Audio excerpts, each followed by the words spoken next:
అండి వస్తున్నామండి వస్తున్నామండి.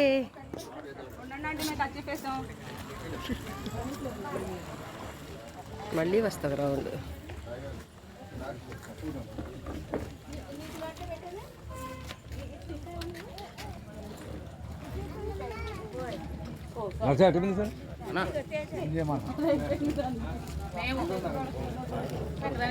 ఆ లైటింగ్ కింద వాళ్ళు ఎవరు కనపడలే, మా వదినమ్మ కనపడట్లేదు. తల్లి తినాల చాలా టైప్ పని ఉంది నీతో.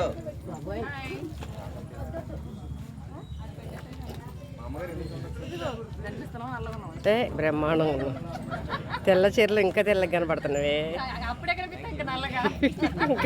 నువ్వు స్పెషల్ తెల్లగా కనపడుతున్నావు ఇంకా.